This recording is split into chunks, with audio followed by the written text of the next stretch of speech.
Hey DS3 TV, I am back for another video. This one is Modern Classics, Summarize Stranger in a Strange Land. This is a recommended video that a lot of you wanted me to see, so this is why we're going to see it now, and I'm just trying to find my headphones for the video. Okay.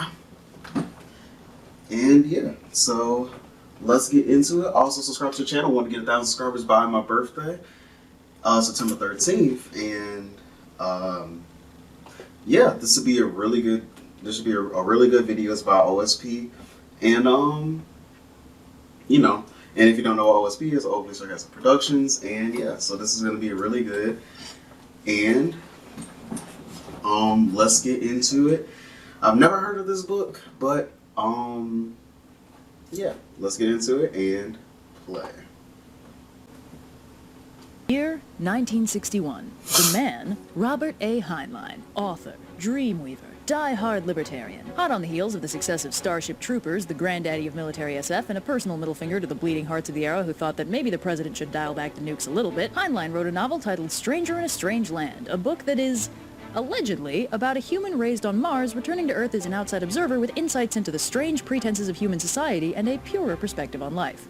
And then in the third act, he founds a sex cult, so kind of a mixed bag. That's a different turn. I mean, I don't think anybody has had that different of a turn ever in a book or in film.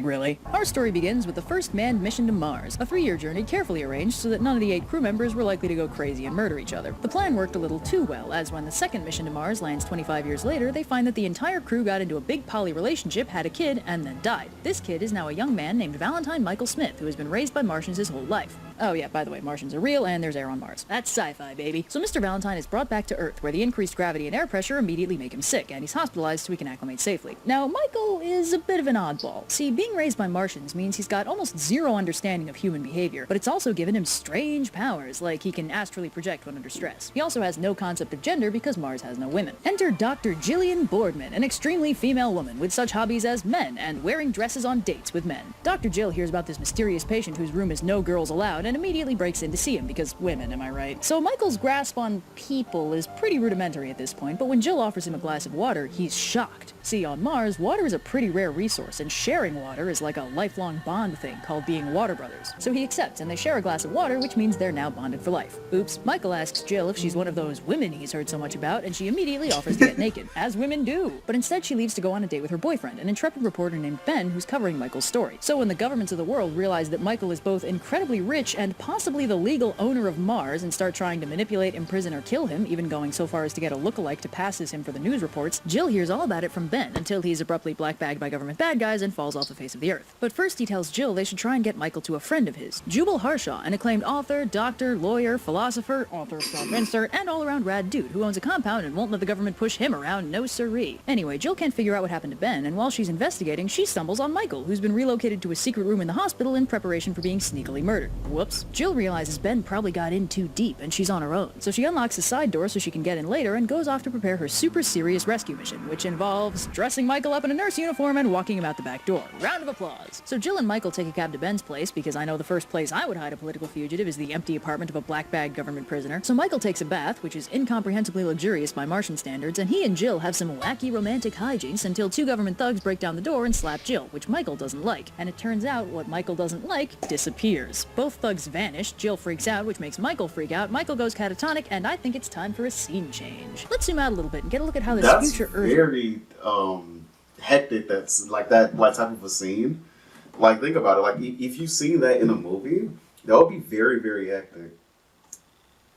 works. The world is divided into a handful of mega nations and some really big religions whose gospels are treated as straight scientific fact. We get a look into the daily life of Secretary General Douglas, who, as it turns out, is not the brains behind the mic-manipulating government operation. That honor goes to his wife, Agnes, a domineering and angry woman who's quite upset they lost Michael, but suggests they simply designate the lookalike as the real one and declare the real Michael to be a fake if and when he ever reveals himself. Douglas protests that the scientists will be able to tell the difference, but Agnes scoffs that the only true science is astrology. It's time for Deep Thoughts with Heinlein, philosophical observations on society and human nature jarringly inserted into an otherwise immersive narrative. It's like Heinlein is personally lecturing you from just beyond the page. Agnes is like that because Freud was right about everything. That concludes our deep thoughts with Heinlein. So Agnes calls up her horoscope lady, Vesey, and orders a horoscope on the man from Mars. Vesey does her best, but finds the process is confounded by the fact that Michael was born on Mars, and the entire astrology setup is kinda Earth-centric. So she just makes something up, which I'm sure real astrologers would never do. Meanwhile, let's right, of course. turn our gaze to Jubal Harshaw, author, visionary, warrior poet, Renaissance gentleman who is currently engaged in watching his 3 sexy young secretaries splash around in a pool. As he dictates a short story about a kitten to one of them, his doorman rings to tell him there's a very distraught young woman at the door. And after asking if she's sufficiently hot, Jubal has her buzzed in. The woman, of course, is Jill, who has Michael with her in a suitcase. She couldn't wake him up, so she freaked out, put him in a bag, and drove him to the first place she could think of. Fortunately, when she asks him nicely to wake up, he does, and the two of them fill Jubal in on what exactly is going on. Jubal agrees to help them out and invites him into his home, and on the way, he sagely informs Jill that she's clearly in love with Michael, because what other possible motivation could she have? Oops, did someone forget to give their main character a motivation? Yep. Anyway, It seems like it. the story shifts into downtime as Michael and Jill hang out at Jubal's compound and have a grand old time. It's time for more deep thoughts with Heinlein. All human achievement has been motivated by the promise of hot, steamy sex. I mean, that's literally what he's trying to say. And I can see he does get a lot of ideas from Freud by saying that.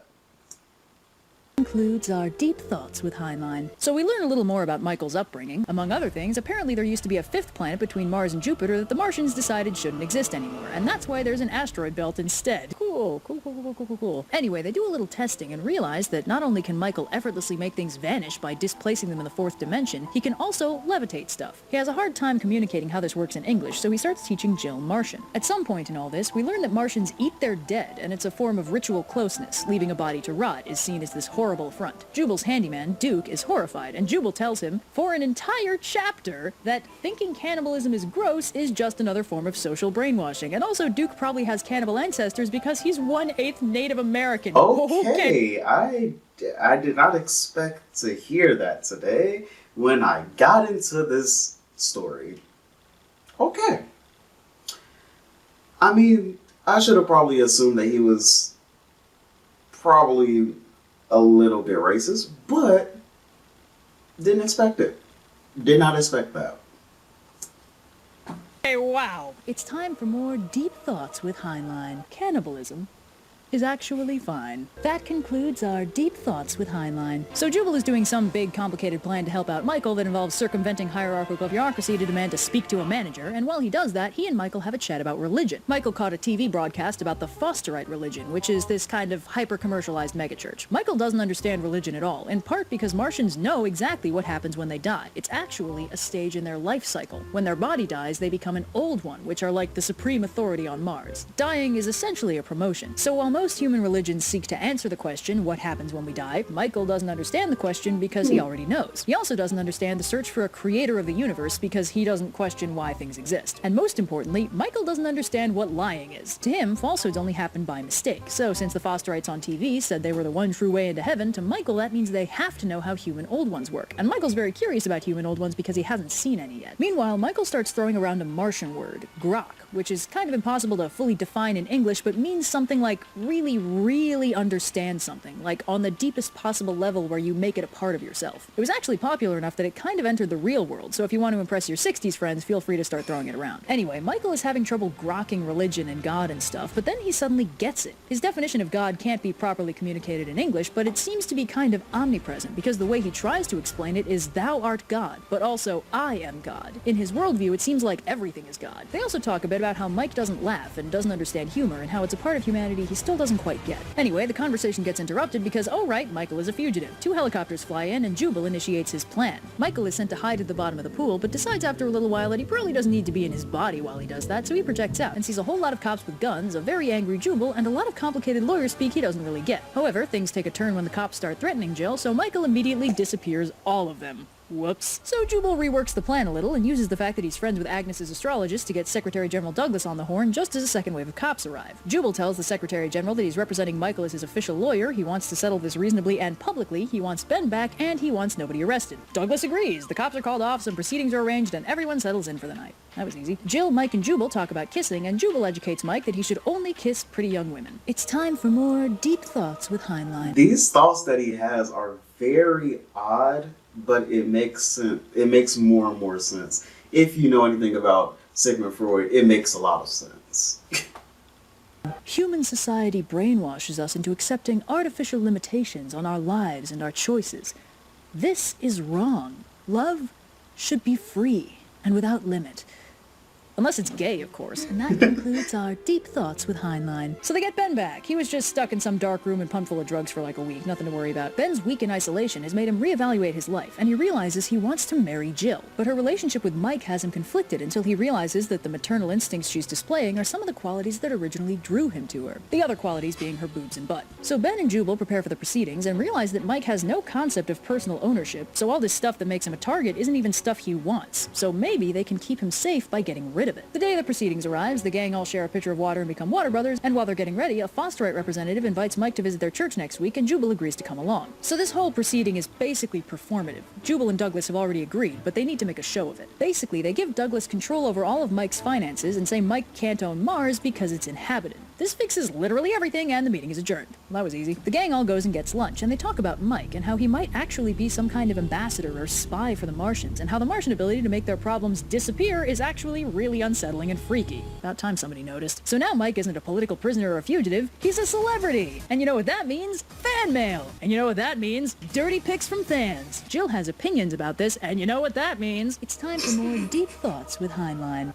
One of the great, tragic, insurmountable differences between the sexes is that no woman likes, watches, or even understands pornography. That concludes our deep thoughts with Heinlein. So Mike goes and visits the Fosterite megachurch, which is kind of like if Notre Dame accepted microtransactions. They show off the perfectly preserved body of their founder, which Mike is disturbed by because that's not an old one, that's a corpse nobody's eaten yet. They watch a sermon, which involves a snake dance and a lot of yelling, and then a major higher-up in the church goes to try and convert Mike to Fosterism. But clearly Mike isn't into it because that higher-up is never seen again. The gang go home, and Mike has a lot to think about, so while the others talk religion, Mike goes catatonic and levels up. He develops a much better understanding of human social stuff, and when he goes out by the pool, he finds one of his water brothers. Which one is not specified, but we know she's female because they bang. And in the process, she seems to actually grok what he meant with his thou art God thing. So it turns out he can communicate his new religious ideas that are untranslatable into English, but he can only do it through sex. You know what that means? It's sex cult time, baby! So I want to manage some expectations here.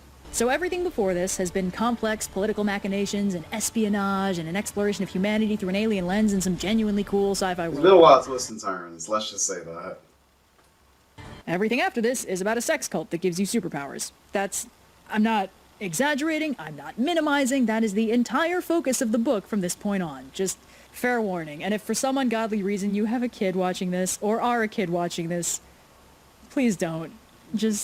I can't have that on my conscience. Yeah, so Mike, now brimming with confidence, goes out into the world with Jill to start spreading the good word of bang me. He and Jill briefly work at a carnival and befriend a tattooed lady, Patty, who's a diehard Fosterite until she sleeps with Mike and becomes a diehard Mike follower instead. Also, Patty's nearly 50, but she looks like she's about 30, and apparently this is because she's lived a life free of worry and purely devoted to happiness and having a good time. This is a big part of Mike's whole thing too, so she's a good fit to the magic Martian sex cult. By the way, these scenes are intercut with footage from actual heaven, where the Fosterite founder Foster and the dude Mike disappeared are observing the proceedings, and it is at this point that Foster suggests that Mike might actually be the Archangel Michael. Spoiler alert, he's right. So anyway, Jill and Mike go to Vegas, and while Mike uses his telekinesis to cheat at gambling, Jill gets bored and decides to become a showgirl, in the process realizing that she was just being a prude before, and she really likes people looking at her nearly naked. It's time for more deep thoughts with Heinlein. Exhibitionism is completely natural, and in fact, everybody likes doing it once they get over their social brainwashing. Because this is 100% true, voyeurism, its converse, is also completely natural, and everybody likes it all the time, regardless of circumstance. Anyone who feels uncomfortable with this is brainwashed. That concludes our Deep Thoughts with Heinlein. Also, Jill takes a paragraph or two to share her thoughts on being gay. Oh boy, strap in. See, Mike didn't really have a concept of gender and would probably have had no problem sleeping with a male water brother, but obviously this was completely unacceptable, so Jill carefully coached him into not being appealing to gay people, and her approach to this was having him use his psychic powers to make himself look manlier. Because if there's one thing gay dudes don't like, it's dudes. Jill also really hopes Mike never becomes water brothers with a gay person, but she's pretty sure he'd be able to detect that there's something fundamentally wrong with them and wouldn't let it happen.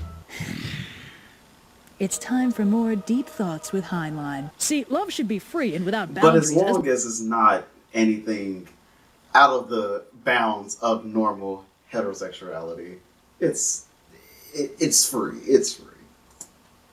As long as that free love is never gay. It's okay to socially brainwash someone if it's to keep them from being gay, guys. That's just basic science. That concludes our Deep Thoughts with Heinlein. Anyway, Mike telepathically links Jill's mind with the minds of the dudes in the audience ogling her so she can see how she's seen by guys who find her attractive, and it only reinforces her judgment that voyeurism is totally cool. She's also briefly surprised to see that she finds the other girls attractive when viewed through the eyes of the audience, but don't worry, it's only when she's looking through guys' eyes. Definitely not even a little bit gay, because that would be bad. So anyway, Mike and Jill move on, and Mike is continually frustrated by world religions not actually answering his questions about souls and old ones and stuff, and then in a fit of frustration he visits a zoo, like you do, and observes a medium-sized monkey get beat up by a big monkey and then turn around and beat up a smaller monkey. At this poignant display of the cycle of abuse, Mike laughs for the first time and realizes that comedy is built on pain, and that humans laugh because they can't do anything else. So now that Mike understands human suffering, he decides to do something about it by taking his sex cult global. So Mike goes off and gets a diploma mill's worth of degrees and then founds something called the Church of All Worlds. Ben goes to talk to Jubal about said church because he recently visited it and has some thoughts. So the Church of All Worlds is more of a nudist colony / Martian language school with a central nest where the inner circle of water brothers hang out in a big polyamorous pile. The gang has expanded somewhat and includes a few religious people. Since Mike's cult doesn't replace other religions, it improves them. Mike's also explicitly running his church like a con or a carnival, treating everyone like marks, then drawing in the ones that seem receptive so he can hook them, teach them Martian, and initiate them into the inner circle. It's a cult, baby. That's how they all work. Anyway, Ben and Jubal discuss Mike's telekinetic miracles and how all of his high-level sermons end in orgies, and Ben also recounts how he got to see Jill, who's prettier than ever on account of all the psychic powers she's developed from learning Martian and banging Mike. She explained to Ben how it's not really a religion or a cult, they're just trying to show people the truth. Wow, that's so funny. That's what every religion and cult is. That's really funny.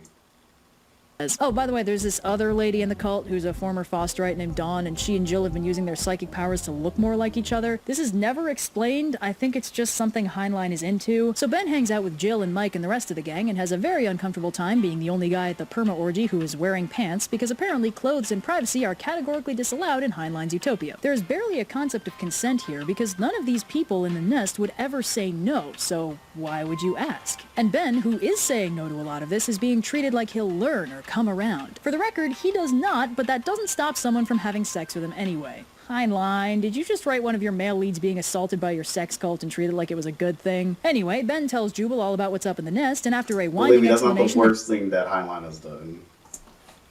He's being a prude and heterosexual polyamory is the one true way to really live, man. Ben is convinced and runs off to join the sex cult. Quick 180. Meanwhile, the Martians sever their psychic link with Mike. They've learned all they can about humanity and will now deliberate over whether or not to destroy the Earth. But who wants to hear about that boring old junk? Back to the sex cult, please. So people keep trying to arrest Mike for various sex-related crimes, but for some reason, those people never seem to make it to court. Wow, Mike's really getting cavalier with the murder. Are we sure this isn't a horror story? Then while Mike is in jail for a little bit, the Fosterites declare a holy war and burn down their church. Oh no. But it's okay because everyone used their magical Martian mind powers to teleport to safety. Because they can teleport now. That's the power of heterosexual free love, baby. Jubal goes to visit the sex cult in the hotel they're currently using as a home base. He also learns that Mike escaped from prison no problem, and while his body is safely in the hotel, his astral self is out there screwing with the Fosterites and making all their guns disappear and stuff. Man, it'd be kinda cool to see all this stuff instead of hearing about it later. So Jubal hangs out with the Ubermensch sex cult, who, thanks to learning Martian and having zero priorities in life other than having a good heterosexual time, are all gorgeous psychic superhumans now. And then when he goes to bed, Dawn shows up and coerces him into sleeping with her even after he turns her down 3 times.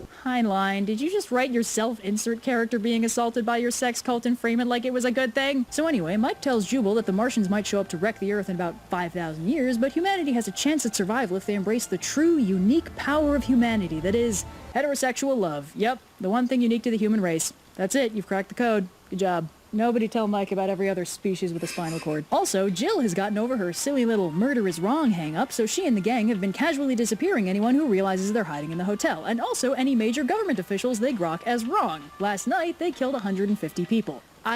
I promise, this is not framed as a horror story. I promise. Anyway, Jubal reassures Mike that his cult is literally unstoppable and will easily outcompete the rest of the human race, and that once all the non-believers die out, Mike's superpowered family will inherit the Earth. Mike is pleased, and then goes outside to deal with the angry mob that's been accumulating. So Mike is illuminated by a golden sunbeam, vanishes all of his clothes, and is immediately killed. Nobody but Jubal is upset by this because nobody but Jubal thinks death is real anymore. So Jubal is upset and goes to kill himself, but Mike has other ideas and intervenes, confirming that, yep, death isn't real, Mike is totally still around, and it ain't no thing. So the gang cooks Mike into soup, because remember, Martians are cannibals and that's a-okay. And Jubal has some Mike soup and begins writing a new book about Mike, titled A Martian Named Smith, which, fun fact, was the working title of this book. So yeah, in case you weren't convinced that Jubal was a full-on author insert, he canonically wrote the book he's in. Anyway, the postscript informs us that the Martians do eventually decide to destroy the Earth, but at that point the humans are all Mike's superpowered, free-loving descendants and easily fight him off. And also that Mike ascends to heaven, once again becoming the Archangel Michael.